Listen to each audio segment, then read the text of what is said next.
Alrighty, guys. So we're starting a new segment for our annual Legacy Summit. We're calling it the Graduate Spotlight. And we are super thrilled to feature Vivian Stambaugh as our very first Graduate Spotlight. Yeah. So a little bit about Vivian. Vivian is from Silver Lake, Indiana, where she has resided with her husband, Dale, who's in the back of the room, for 53 years. And she assures me that they did not start dating when they were 10. So you guys can do the math. Dale and Vivian have 3 amazing holistically minded daughters and 3 beautiful granddaughters. Vivian's interests are God, family, and the pursuit of satisfying that inner child that always asks, why? Dale and Vivian also enjoy going to farm-to-table restaurants, where she always says, make it as organic as possible. In 2002, after she was medically diagnosed as an insulin-dependent diabetic and was told that there is no known cause of insulin resistance, she started looking for answers outside of the allopathic world. And today, she is pleased to no longer medically test as a diabetic. Vivian's introduction to Trinity came through her oldest daughter, Sarah, who received her ND designation in 2012. In 2017, Vivian's husband, Dale, who had traditionally been the healthy family member, became extremely ill. Multiple medical doctors could not determine the cause of his illness. So, with encouragement and support from her family, Vivian enrolled in Trinity's CNHP program in January 2018. And the only purpose at that time was to find help for her family. In the very first month, NH100, Judy Masters teaches the business of natural health. And she thought, I'm not going into business. This isn't for me. So fast forward, she did go into business, and she's been doing great with it. And she told me that it's really wise for Trinity to plant these seeds early in education so that she can continue to learn, even if she doesn't think it's what she's going to do in the future. So please join me in welcoming Vivian, our first Trinity Graduate Spotlight, as she shares a little bit about her experiences with Trinity and practice.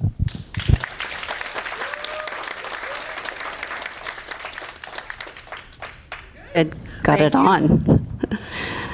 Well, thank you, Lauren. Yes.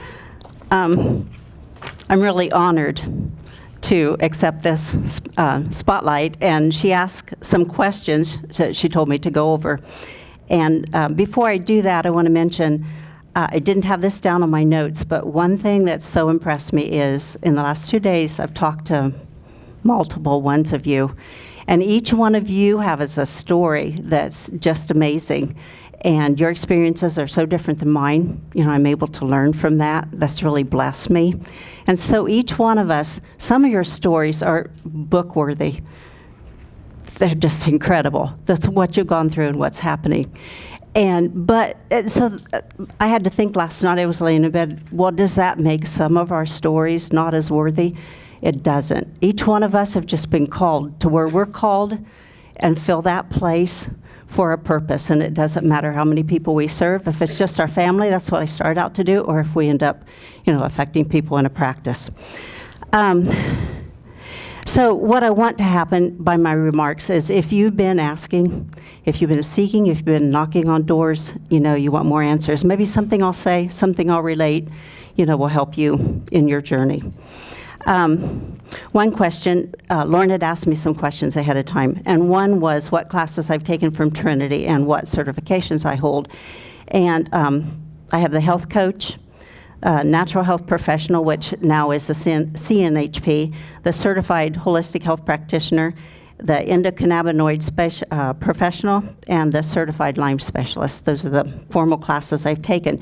And because I've taken those classes, then I've been able to have the licensed ecclesiastical holistic practitioner from GEMA, and then 2 board certifications, the board certified holistic health practitioner from the AADP, and the board certified doctor of naturopathy. That's why I chose 2 titles, so I could kind of pick and choose if I want to use one board certification in one place and another.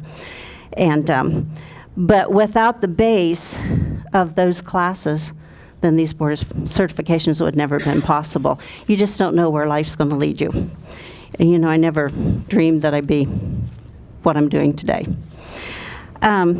Why did I open a practice? Because when I started, I just don't remember when they just kept talking about, well, when you open a practice, and I thought, well, that's really interesting, but that's never going to be me. I can't ever see that happening. And so that's why I said it's so awesome that they put that in there, because you don't know what you're going to need to be prepared for. I came through that. Dale had gotten some better with some holistic means that we had found in some other areas, but we're uncomfortable with that, and still nobody had been able to say, you know, why. We still didn't why. We felt like we were just guessing. And so 2 things occurred that tipped me toward opening a practice, and that is his health condition started returning in the fall of 2018. And it wasn't coincidence. Nothing is coincidence. In December, I had HP 250, which is internal conditions, parasites, yeast overgrowth, heavy metals, Lyme disease. And that just clicked with me. And that may be something different with you, that'll click with you, but it's like, oh, could this be clear down underneath? You know, if we can take care of this, what will that open? And so by the 1st of February, God brought things to me, and I had a plan in mind, and we got him started, and he began to get better. It took some time. And so someone else heard and asked if I could help them with something, a totally different situation. And I said, I don't know. You know, I didn't have any confidence of that, not much experience at that point. And I said, I don't know. I'm still in school. I have to meet my deadlines. Potentially, you know, it looked like I should be able to. I'm learning things. But, you know, if you want to come with that understanding, well, we will start in. And this was a 30-some-year-old mother that had spent the last 4 months with so low energy she couldn't take care of her family. She was just between the sofa and the bed, and she was desperate. And, you know, of course, those people, their tests look really good usually. And by late summer, she was doing really well, and she's maintained really well. So that gave me the idea. Well, you know, I started to see value in what I'd been given and where I was. And then more people began asking. Let's see. I get my notes here. So I made notes because I can tend to go blank. You know, when I'm alone, your thoughts just spin. But when you get in front of somebody, you're like, oh, you know, what am I going to say? So, so that gave me the idea that, you know, maybe I did have something of value and something to share. Lauren had asked me ahead of time to list what services I offer and just give a snapshot of what my consultations look like. And the services, what I consider first is that listening to them. The second is the compassion. And the third is to offer them hope. It can't be just an empty sentence. You have to have some knowledge and some plan behind it. But I'll often say, yes, you know, potentially, Lord willing, I think, you know, we can get there. The modalities I do use MRT. I do it a little bit different than like Lewis did, which was excellent. I just started out, I think Jason taught some foundational blood testing in the course. So I do start out with the foundational, and that has been really good because in 6 months, sometimes they're not feeling perfect, but we can go back, if we rerun those, every time we've ever rerun, things will be in range, pretty much. And that inspires them then, even though there's things to still address. Homeopathy, herbals, general nutritional support. I do have a PEMF mat, and I do ionic foot baths kind of to support. But the important thing is just to remember that triangulation that Judy talked about, you know, just one thing. You never focus on one thing. And that is becoming more important to me with what's happening. When they book a consultation, then we do use Practice Better, and a lot of you maybe are familiar with that, and that's a platform that's worked really well for us because that generates the forms to them. And I know Judy said yesterday, that's why what I'm talking about may not be for you. She said yesterday she doesn't want to see anything ahead of time. I'm not that way. I'm not an instant. I have to have some idea of who I'm seeing. And so I see all the forms, print those off, and kind of get a little bit of a picture before they come in. I do have an office manager, and she usually is the first person. There's some psychological things we've found that if you can do that, now if you can do everything, that's great. But when they come in and she greets them and she gives them some forms to sign, consent forms and things like that, for me, I haven't had to make that decision yet, but I couldn't practice without my office manager. I'm not a numbers person. I'm not that be on the internet person. All that kind of thing, and I just really couldn't. But the other thing that happens is when they pay, then we go back to the office, but when they get done and they pay, all those kind of transactions are separated from me. I'm kind of just like the person that they talk to about the health and the person that gives the recommendations. And there's just a psychological thing we found that just helps on that. You know, she hands them the bill, she takes the money, and it's separated from me. I usually don't try to be out there even when that happens. When they come back into my office, we have prayer almost always as appropriate. And then we sit down and go over their forms and just clarify and let them talk and listen, find out what they want. I do have, this lays on my desk, and I know you can't see it back there, but it says Foundations First up here. And I have a scripture verse that my practice is founded on, which is 1 Thessalonians 5:23, and I like it for multiple reasons. It says, "Now the God of peace make you holy in every way, and may your whole spirit and soul and body be kept blameless until our Lord Jesus Christ comes again." What I use this for then, this application is, it talks about the whole spirit, soul, and body, and I want to present to them that they're not just coming to me to just get a supplement for their body, but that to me the spirit is what we communicate with God with, and the soul is our emotions, our personality, and that part of us, and then the body is just a container. And so I can present that aspect early on, that emotions, and there's multiple parts to our health. And then the air, water, and diet. And I got a quick little story about a fun client I have. Air and water, you know, but when we got down here to diet, he's 80 years old. He works every week, delivers a product to Midwest and Eastern United States. The last time he came in, sat down, and he said, "I've been to hell and back." And I'm like, "Okay, what does that mean?" He said, "I delivered to New York City twice last week." So this guy's 80. He's on 10 medications, 2 blood thinners, 2 insulins, blah, blah, blah.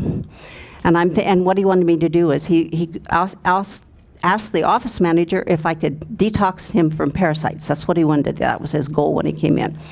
And so I said, "Well, you got a lot going on with the liver. You know, those medications are metabolized there and blah, blah, blah." And he's good. We're getting along really great. He is just a fun client. But back to the foundations, when I got to diet, he's diabetic. His A1C is 8.1, I think, or something like that, which to me is very doable if we could manage to do some more. But on diet, I have never seen anybody that their eyes just shuddered. You know, we got along really well, established a good relationship, but when it come to diet, it's like not going to happen. And so I let that go, you know, and he kept wanting to come back, and about 5 months in, last time he was there, we have a local organic grower, and he also in his sales room has meats and all that's local. And I had told him about that before, but you could just see no changes. Nothing was going to happen in the dietary area. So I took a basket from the 60s. I don't know if anybody else is here is old enough to remember. They have the little fruit bound on the side. And I just thought, oh, well, maybe that would click or something, you know. Maybe we'd find some commonality. And I took everything that I could find that you could buy at that location. I thought, maybe a visual. So I had it behind me, and I asked him, I told him I had done this. I said, "Are you open? You have to ask permission. Are you open to this?" And it was amazing. He was like, "Yeah." And so we just kind of went through some things. I explained it. I used some, it's called Suja. It's just an organic fruit drink I get at Kroger's, whatever. It only has 10 calories in, but it's all organic, you know, and fruit, because he drinks pop. You know, we got a long way to go on that. And so I had him that and gave him a choice, and he took one with him, and just hoping, you know, even at 80, that he could get some. But he was really interested. He said, "Oh, I believe I'll have to go down there." You know, sometimes you just have to find some other ways, you know, to help people see that they can move on, they can make changes. I don't know, I might have to make this shorter. I do gift a Bach remedy, and I gift it like Judy says because I don't want to manufacture it, and we do make the blend. So we set the next appointment. I think I've covered about all of those. Another question she asked me was, what type of clients do I typically see? And there was a husband of one of my clients that asked our office manager that, and while I was trying to think of a reply, she said, well, what they tell me is everyone that's coming has said that they don't have any other hope. They don't know where else to go. And it's like I'm kind of getting the tough clients, not the people. One of my very first clients that I had a list. People found out I was going to open, and so they had given me a list. Or they had told me to put them on the list. So I had a list, and one of my first ones was a 65-year-old farmer. They had the organic foundations. They had been holistic for 10 years. He had open sores in his joints here. Never got to where he couldn't eat. This had been ongoing for a couple years. Had sores on his legs, had never healed. He had worked with another practitioner for a year. He'd been signed up, and they had been multiple places, had no hope. They said, I've learned never to tell someone that not to come the first time, because when I looked at what he was telling me, he gave me the papers from his other practitioner, and some of the things they were saying would be the same things I would said to him, the same type of analysis. And some of the products that they used with him was some of the same ones I would. And they had their foundations in place, and I'm like, he's saying, can you help me? And I almost said, I don't think so. Don't make an appointment. But something stopped me. And that journey was just so amazing. And we did blood work. We did current blood work. He had 15 markers on the blood work. What they did was not in range. And in 6 months, these had healed. He wasn't completely through. They're still clients today, not just maintenance things that they get. But all 15 markers at 6 months was back in range. And that's why I pointed out we wouldn't have known that, because there were things that needed fine-tuned yet. And if we hadn't done that basic lab, that's just me. That may not, some of you do RBTI, and I haven't got that worked in yet, so some of what I'm saying won't apply to you, but, and those people have been big referral people. My practice is kind of changing because, and I don't know if any of the rest of you, and maybe this isn't a good thing to bring up, but I'll just be open with that. April, I came across and was able to have availability to a new lab. It's called Vibrant America. I don't know if anybody else in here uses Vibrant America. Do you? Yeah. Yes. And they test in picometers. They're a fairly new lab. But the biggest thing that's changing for me is they have a tick-borne 2 panel. It has 211 markers on it. There's 90+ markers for Borrelia burgdorferi alone. And I don't diagnose or prescribe, but we're finding things that give us underlying answers. And I had a client that started coming about January, a 34-year-old mother. She too had she has 4 little adorable boys, 7 to 2, amazing family. And she wanted to get off of prescription medicine, anti-anxiety medication. That's all I can come up with right now. Anyhow, I said, well, I don't do that, but we can look at where you are and, look at these things. So we were 4 months into detoxing. We had used Desbio, and I used another intense herbal company, and put those together. And she was doing so well. It was beautiful. They had time of stress coming up in May. And in May, she texted me and said, I have a boil. Is that part of detoxing? And I said, well, it can be. I don't really know. Should I send you a picture? Yes, send me a picture. In the end, she ended up with the typical migraines, erythema migraines rash. Beautiful, but not only on that site. She never saw anything, but not only on there. She had them on her trunk, her arms, her legs, and within 2-3 weeks, she was having difficulty using her arms. She couldn't comb her hair. She couldn't get out of a chair part of the time. Then it was her legs. Her arms there was nothing wrong with them. And so we did the Vibrant America. And she came back with, they said, the highest test they've ever seen in North America. I didn't give her those, I didn't tell her that right away because you don't want, she came in with kind of depression issues, and her husband usually comes with her. So you have to play with those things. I know you all do. But this last time I did go over that, we went over them well, again, and talked about it. And then I told her they said that. And it was actually encouraging to her because it explained, she said, well, then I have a reason to feel like I'm feeling. It was like a release for her. It wasn't like, oh, this negative thing, I got something. But I think with what we're doing, we have hope that she won't deal with this ongoing situation that has been like a death sentence in years gone by. That's what it looks like, and I've had advice, outside advice. She's doing really, really well. She's had symptoms, joints, and she got better, and then she'd have them again, but she's had none now for a couple weeks, so I don't know what that time frame will look like. So, okay, now I currently have 5 people they're diagnosing it, not me. We're seeing the markers, the Epstein-Barr, the cytomegalovirus, all those other viruses are on that too. And so some of those, DesBio, I use DesBio series kits, we know which ones to target in on by going by that. And people are getting better. You never forget the foundations though. I mean, that's the part on this is if you do blood testing, you have this in-depth testing and it's telling you this, you still don't diagnose from that. You still don't forget your foundation. It still takes everything. You can't focus just there. How do I get new clients? I'm not sure I can help you on that because it's been all referrals. I have had the 80-year-old man did see our sign out front, but everybody else has just been referrals from the people I knew was doing it, and then the people that have been, I've had several from the health food store, local health food store lately. And then Lauren asked me, where do I see my practice in the next several years? I had wanted to practice till I was 75, and I'm beginning to wonder if I need to go online more. I don't know with the current situation, just to be prepared. I'm as busy now. I've been more concerned about being too busy.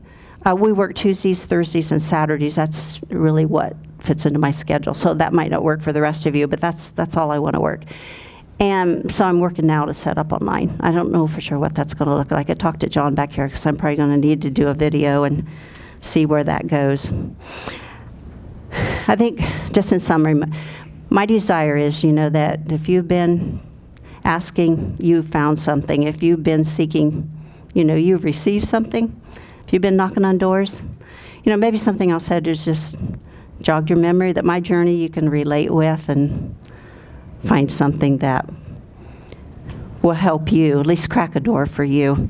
That promise, that Matthew 7:7 was given a long time ago, and it's been foundational. That's the reason. It's not been that I'm so smart. There's times when somebody says, can you help, or I'm not sure what to do, and the next day then on my doctor practitioner groups, there will be an answer, and I never asked for that, and that's God. He's the one that's brought it together, and I never forget that. I just acknowledge that, because the moment I forget that, I'll stop being able to help people. So.